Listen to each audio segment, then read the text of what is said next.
अध्याय चल रहे है और श्रीमद् भागवत जी 10वें स्कंद के अनुसार अपनो 8वां अध्याय यानी कि 8वां अध्याय चल रहे है।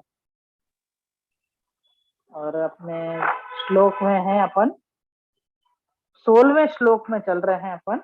और वहां में अपन ने सिर्फ 4 या 5 लाइन करी थी कल। बहुत सारो है, 2 पेज को है ये पूरा श्लोक।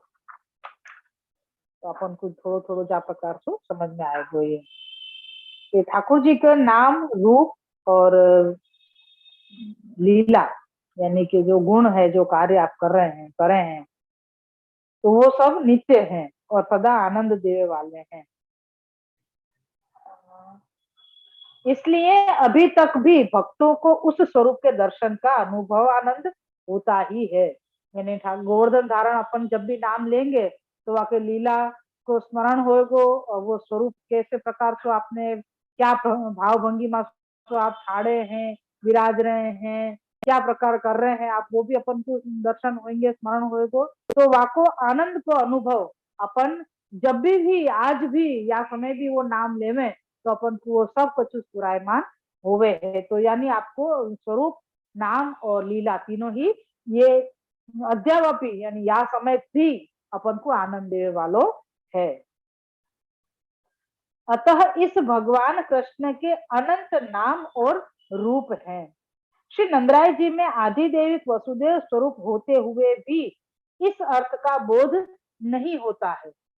हमें कह रहे हैं कि ठाकुर जी के या स्वरूप को अनुभव या स्वरूप को अर्थ नंदराय जी को भले वो आदि देविक रूप से वसुदेव जी हैं, फिर वो उनको ज्ञान नहीं भयो है, बोध नहीं भयो है। वो पुत्र रूप से ही स्नेहावश में बंधे भय हैं।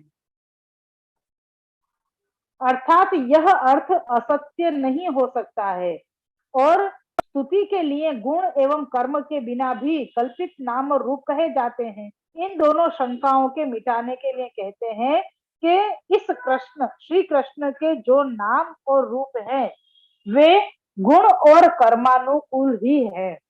यहाँ पे शंका कर रहे हैं कि नहीं, ये सत्य नहीं हो सके, मतलब असत्य नहीं हो सके कि वसुदेव जी के आधिदेविक स्वरूप नंदराय जी हैं, फिर भी उनको ठाकुर जी के इतने मतलब पास रहते भय ठाकुर जी को स्वरूप को ज्ञान नहीं होवे, ये कैसे हो सके। और दूसरे यहाँ कह रहे हैं कि स्तुति ही तो करनी है ठाकुर जी की, अपन को स्तुति ही तो नाम लेवे को मतलब का भयो, ठाकुर जी की स्तुति करनी, गुणगान गानो। तो वो तो अपन कल्पना करके भी अच्छा आज ठाकुर जी ने ये कियो है तो हम ये सोच के स्मरण कर रहे हैं। तो ऐसा भी हो सके, कुछ भी नाम ले लियो, आज ठाकुर जी ने यहाँ से यहाँ ये करवे की लीला करी तो हमने वो सोच लियो कि आज ये लीला करी होगी तो हमको नाम ले रहे हैं। तो के नहीं, ऐसे नहीं है। ये शंका को मिटा रहे हैं महाप्रभु जी, आज्ञा कर रहे हैं कि श्री कृष्ण के जो भी नाम है और जो भी रूप है वो गुण और कर्म के यानी कि जो आप लीला कर रहे हैं वाके अनुसार ही है। बिना नाम मतलब बिना कारण को आपको कोई नाम है ही नहीं, बिना लीला को कोई आपको नाम है ही नहीं। अपन कछु भी कैसे भी सोच के ठाकुर जी को नाम ले लेवे तो वो योग्य भी नहीं है और ऐसा करना ही नहीं चाहिए, क्योंकि ठाकुर जी के जितने भी नाम दिए गए हैं अगणित है यूं पे, तो वो सारे ही नाम आपके रूप और लीला से संबंधित ही है।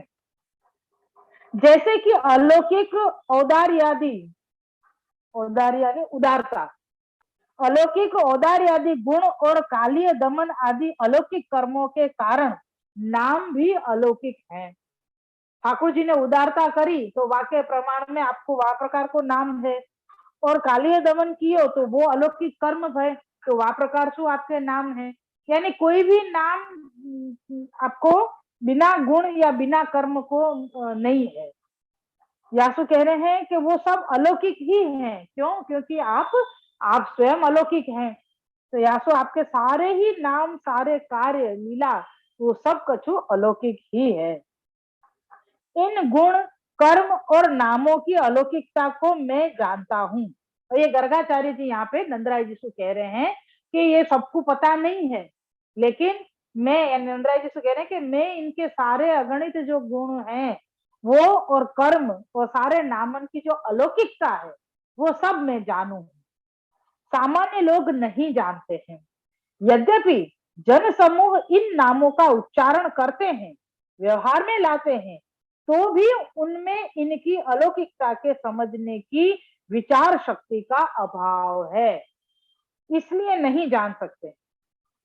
ये कह रहे हैं कि सामान्य लोक में ये ठाकुर जी के जितने भी नाम हैं, वाकू कोई ने अपने बच्चा को नाम रख दियो होवे, या कोई ने कहीं सुनो हो तो नाम ले तो रेवे, या कोई को नाम हो तो वाकू बुला तो रेवे, यानी अलग अलग प्रकार से सामान्य लोग भी ठाकुर जी की श्री कृष्ण के जो नाम है वो नाम को उच्चारण करे ही है, लेकिन फिर भी उनके अंदर ठाकुर जी के या नामन की अलौकिकता या नामन की लीला या नाम के स्वरूप को विचार करने की भी सामर्थ्य नहीं है। यासु वो लोग ठाकुर जी के इन स्वरूपन को जान नहीं सके, ऐसा क्योंकि समझे कि विचार शक्ति को ही अभाव है, वहां तक जीव की बुद्धि पहुंचे ही नहीं है। यासु वो ठाकुर जी के उन अलौकिक नामन को भावार्थ समझ नहीं सके, लेकिन गर्गाचार्य जी कह रहे हैं कि मैं जानू हूं वो सारी ही अलौकिकता, अलौकिक स्वरूप, अलौकिक नाम, अलौकिक लीला सब कुछ मैं जानू हूं, क्योंकि ये कही ना कि अभाव है इसलिए नहीं जान सकते हैं। क्योंकि जनाहा शब्द देकर श्री सुखदेव जी ने बताया है, श्लोक में आयो है जनाहा, छेले तान्य हम वेद नो जनाहा, जनाहा शब्द देकर श्री सुखदेव जी ने बताया है कि जन्म आदि भाव एवं धर्म वाले हैं, इसलिए आचार्य श्री कहते हैं क्लिष्ट है, अर्थात दुखी है। अब ये इतने वाक्य को, ये 4-5 लीटी जो अपन ने लाइन करी वह को फिर से पुनरावर्तन करूं मैं। पहले तो ये बतायो कि ठाकुर जी के नाम और रूप को या लीला को अपन ये सोच ले में कि भाई मेरे को स्तुति तो करनी है, मेरे को ठाकुर जी को नाम ही तो लेना है, मैं कैसे भी ले सकूं, कछु भी भाव सोच लू मैं, कल्पित मनोकल्पित या कोई के कहवे पे चलो अपन विचार कर ले में कि ठाकुर जी ने शायद ऐसा कियो वो, ठाकुर जी फलाणो पर्वत चढ़ रहे हैं तो चलो मैं वाको गुणगान करूं, आहा ठाकुर जी छोटे छोटे चरणारविंद से ऊपर चढ़ रहे हैं, ये हो रहा है, अरे कहीं एक पत्थर सरक गयो, यानी ये सब मनोकल्पित, ऐसी तो कोई लीला हुई नहीं है जो अपन विचार कर रहे हैं, है? अपन अपने मन से विचार कर रहे हैं और वो मैं वो स्वरूप को जगह ना जस्ट इमेज अपन ने इमेजिन कर लियो और है देख रहे हैं, सोच रहे हैं, और वही स्वरूप के अंदर अपन मतलब मस्त हो रहे हैं कि हाँ क्या बात है, हमको तो ऐसे दर्शन हो रहे हैं, तो ये सब मनोकल्पित है, ऐसा सब नहीं करना चाहिए। श्री हरिराय जी शिक्षा पत्र में भी आज्ञा करे हैं और श्री गोकुलनाथ जी 24 वचनामृत में भी आज्ञा करे हैं कि मनोकल्पित सेवा, मनोकल्पित भाव कभी भी नहीं करने। जो प्रणालिका में लिख रहे हैं, जो पुस्तकन में बताया जाए है, जो यहाँ तक कि हम बड़े तो ये भी सुनी है कि जो अमुक कीर्तन में भी बहुत सारो भाव लिखो हो, तो सब प्रकार नहीं करो जाए, वो सिर्फ आनंद की अनुभूति को ही प्रकार है। अपन सब कुछ वाकू अपने कार्य में, क्रिया में मतलब वाको अनुसरण नहीं कर सके, जैसे कि शीतकाल को पद जो आवे है, रुचि रुचि सेज बनाई, धरी अंगीठी सुखदाई, और फिर वो आगे का आवे रंग महल के पड़ गए पर्दा, धरी अंगीठी सुखदाई। तो अपन ठाकुर जी के पास ऐसे अंगीठी चालू रख के शैन में अनुसर में नहीं पधरा सकते, कीर्तन में लिखो है तो आपको आनंद लेनो सिर्फ कि ठाकुर जी को या प्रकार से गर्मावट रेवे, यासु ठाकुर जी के सुख के लिए वो ऐसे वाको एक उदाहरण दियो है, या नित्य लीला में या प्रकार के टहल सखीजन पहुंचे हैं तो वो प्रकार है। या कोई ये मतलब नहीं है कि अपन भी अपने ठाकुर जी के सम्मुख में अगर आखिर दिन में अंगीठी यानी कि सिगड़ी रखते हो शीतकाल में, तो अनोसर में भी अपन कुछ सिगड़ी रखनी चाहिए और टेरा लगा देना चाहिए। तो ऐसा नहीं करना चाहिए कि टेरा में कछु अनहोनी हो गई तो, या और कछु ठाकुर जी को कुछ ज्यादा श्रम हो गया तो अपन तो बंद करके मंदिर और चले जाएंगे, तो ऐसा नहीं होवे। यानी मनोकल्पित अगर अपनो कोई भाव है तो वो वह प्रकाशु ठाकुर जी की सेवा या ठाकुर जी के गुणगान नहीं करने चाहिए। और यासु यहाँ पे कह रहे हैं कि ठाकुर जी के, श्री कृष्ण के जितने भी नाम हैं और रूप हैं वो सब गुण और कर्म के अनुसार ही हैं। तो वामे हमारे गर्गाचार्य जी कह रहे हैं कि मेरे को सब अलौकिकता, नामन की और रूप की, लीला की, सबकी अलौकिकता को ख्याल है, मैं जानू हूँ। लेकिन जो साधारण लोग हैं, ठाकुर जी के नाम तो सब जगह प्रचलित है, कहीं कोई सो छुपे हुए नहीं है, सब जगह प्रचलित है। तो उन नामन को अगर साधारण जीव भी ले रहे है, तो वो जीव व स्वरूप को, व नाम को, भावार्थ स्वरूप की लीला कछु को भी अलौकिकता अनुसंधान नहीं कर सके। क्यों? क्योंकि वहां में इतनी विचार शक्ति ही नहीं है, बाकी बुद्धि वहां तक जावे ही नहीं। यासु वो सब प्रकार नहीं जान सके हैं। वो अपने व्यवहार में भले बोलते हुए, जन समूह ये उच्चारण भी करते हो, तो भी वह नाम को भावार्थ और अलौकिकता नहीं जान सके हैं। अब क्यों नहीं जान सके हैं? या को सुंदर खुलासा कही, क्यों कही ना, जनाहा, जनाहा को मतलब का भयो, जन्म लेवे वाला, जो जीव जन्म लेवे वालो है वो क्लिष्ट है। क्लिष्ट मतलब दुखी है, चाहे वो कोई भी हो, पशु पक्षी वृक्ष आदि हो या जीव प्राणी मात्र, तो वो जन्म लेवे है। यासु जन्म लेवे वालो जो जीव है वो क्लिष्ट यानी कि दुखी ही होवे है। यासु यहाँ पे जो दुखी होते हैं उनमें अलौकिक वस्तु के विचार करने की शक्ति नहीं होती है। बहुत ही अद्भुत एक एक शब्दन में खुलासा श्री महाप्रभु जी दे रहे हैं। यो हो जाए कि क्या या शब्द, जैसे वो एक डोकरी की वार्ता थी ना, कि नाम निवेदन करे कराए श्री महाप्रभु जी ने, और फिर डोकरी जी ने कही के ने मुकुश सेवा पधरा दो, मेरे का कर्तव्य है, तो कि सेवा करो। तो आपने अपनो केश एक हतो वो तोड़ के, या केश आपके सिर में हतो तो वो पधरा दियो, और कही कि या केश की सेवा करो, एक बाल आपको वो पधरा दियो, कही कि या बाल की सेवा करो। तो वह डोकरी ने विचार कियो, फिर यूं कही कि अरे मेरे को तो स्वरूप सेवा करने की इच्छा है, ना कि ये केश की सेवा मैं कैसे करूंगी। तो श्री महाप्रभु जी ने कही जो दियो है वो बराबर है, तो ये पधरा जा।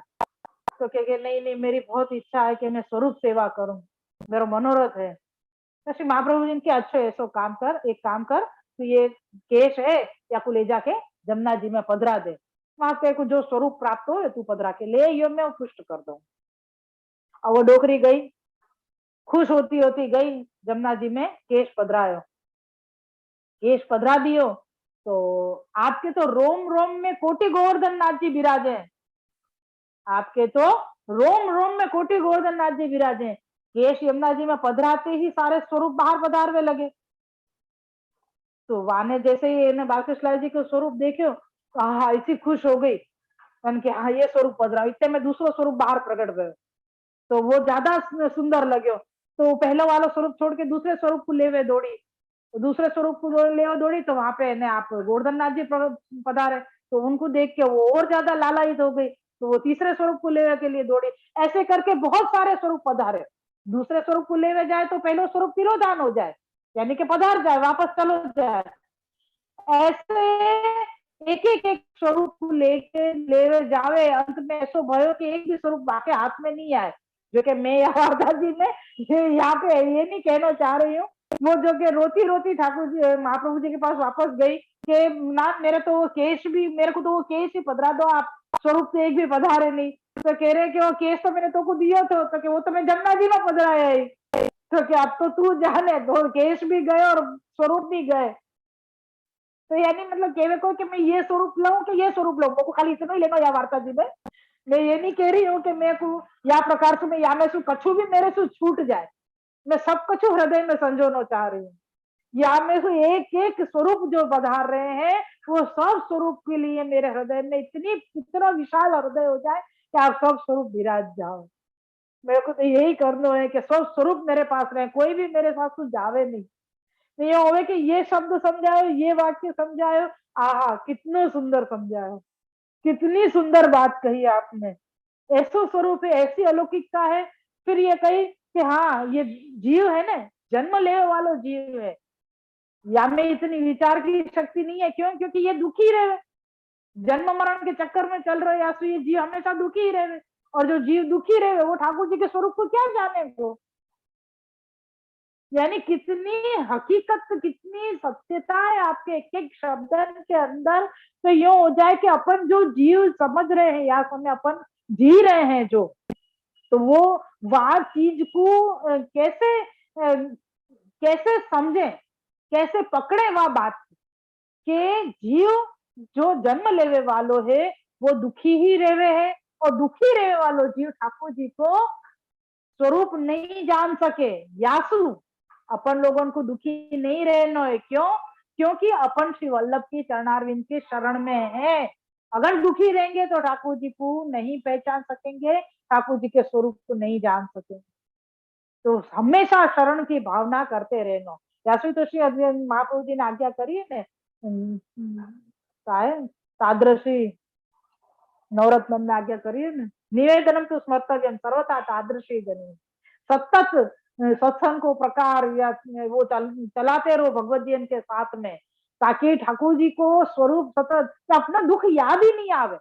दुखी है ही नहीं वैसे तो, ये दुख तो अपने आप ओढ़ो भयो है अपनो, पर फिर भी जो ओढ़ो भयो दुख भी है ना, वो भी याद नहीं आवे ऐसे समय में। तो ये है, तो वो जो वार्ता जी कही ना, वहां में इतना ही लेनो है कि इतने सारे स्वरूप में मैं सारे स्वरूप लेना चाह रही हूँ, कोई भी छोड़ना नहीं चाह रही हूँ। वापस अपन मूल में आवे। इसलिए श्री आचार्य श्री कहते हैं कि जो जन्म लेने वाले हैं वो क्लिष्ट अर्थात दुखी है, और जो दुखी होते हैं उनमें अलौकिक वस्तु के विचार करने की शक्ति नहीं होती है। विचार के स्वरूप का वर्णन करते हैं कि जो क्रियाएं अनित्य होती हैं और जो रूप कालादि के अधीन होते हैं वे प्रतिक्षण बदलते रहते हैं। अब एक बात और यहां में समझाई, क्या समझाई? कि अब स्वरूप को वर्णन कर रहे हैं कि स्वरूप कैसे हुए, स्वरूप की क्रियाएं नित्य हुए और अनित्य हुए, यानी सदा है, अखंड। जैसे क्या है ना कि कोई चीज चल रही है तो वो अखंड चल रही है, नित्य है, ये सदा ही है ये चीज, या को कहीं लोप नहीं है, कहीं खत्म नहीं हो गई है। ये ठाकुर जी को स्वरूप जो बता रहे हैं, बाकू कैसे बता रहे हैं कि अगर ठाकुर जी की क्रियाएं नित्य नहीं होके अनित्य हो गई, अनित्य मतलब नहीं है, खत्म हो गई, तो वो कैसी कहलाएंगी?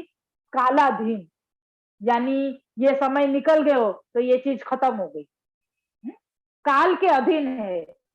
काल जैसे चलावे ऐसे चक्र चले, जैसे कहे ना कि काल काल आयो तो देखी सी बात है कि भाई मरवे को समय आएगा तो मर जाएंगे, जन्म को समय आएगा तो जन्म लेंगे, बाहर जावे को समय आएगा तो बाहर जाएंगे, घर में रहे को समय आएगा तो घर में रहेंगे, सोवे को समय आएगा, यानी जैसो जैसो समय आएगा, काल जो आएगा वह प्रकार से जीव अपनी सारी प्रतिक्रियाएं करे।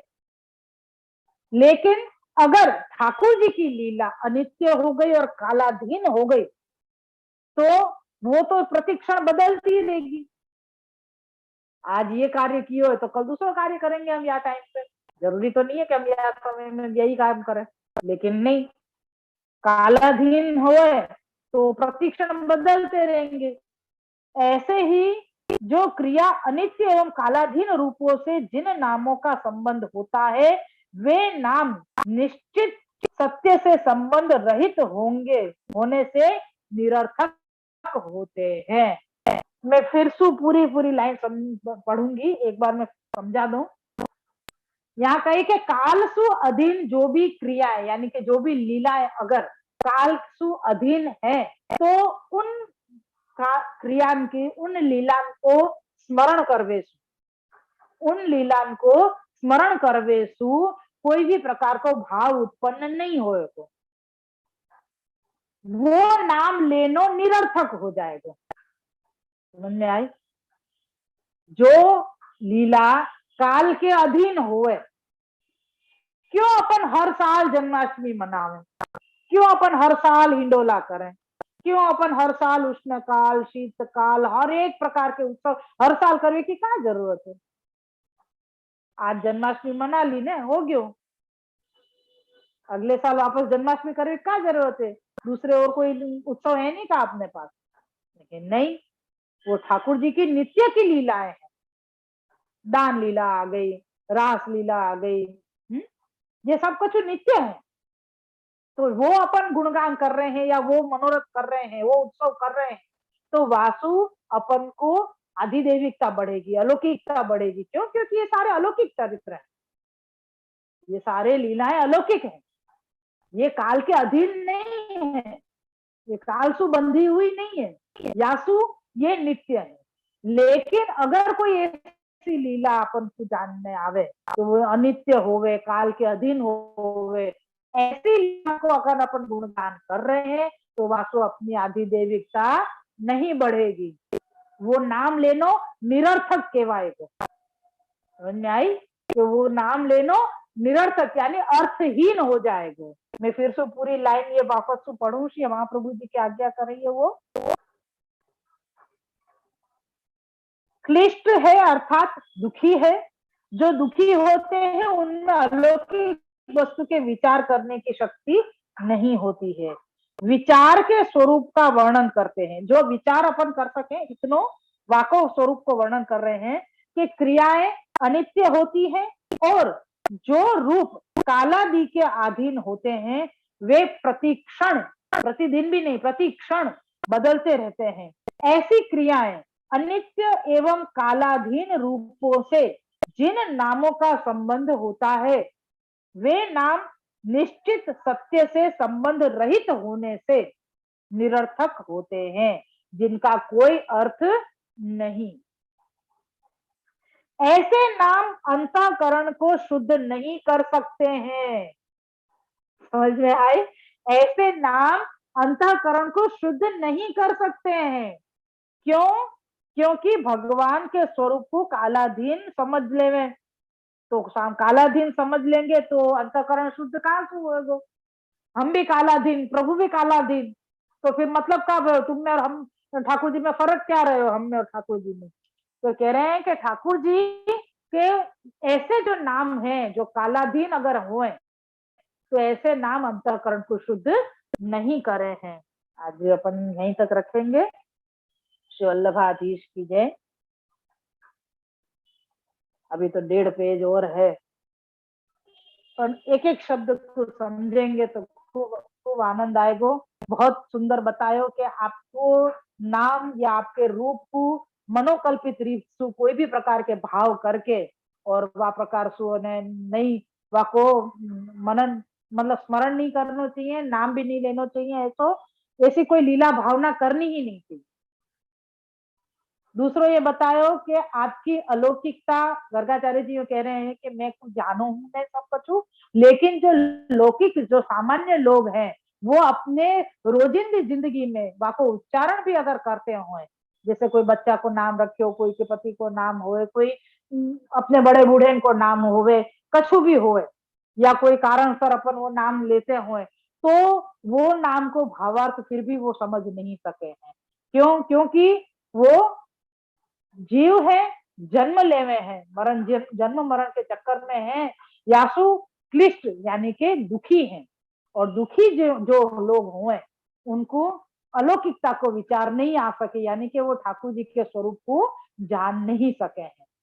वाके लिए कही कि ऐसे जो क्रिया को जो विचार अपन कर रहे हैं, जो अपनी लौकिक विचार सरणी है, वह प्रकार से अगर अपन ठाकुर जी के स्वरूप को विचार करें तो अपन को कालाधीन और अनित्य लीलाएं लगे अपन ठाकुर जी की, कि अमुक समय में हुई, अब बाद में कभी नहीं होगी, या को जब काल आएगा तब होगी, या ऐसो जो समय के अधीन होवे, जैसे जन्म और मृत्यु ये समय के अधीन है, ऐसे ही प्रकार से ठाकुर जी की लीला को भी अगर अपन ऐसो समझ लेवे तो वह लीला के अनुसंधान करनो या वह लीला को नाम लेनो, स्मरण करनो, वो बिल्कुल निरर्थक हो जाएगा, अर्थहीन हो जाएगा।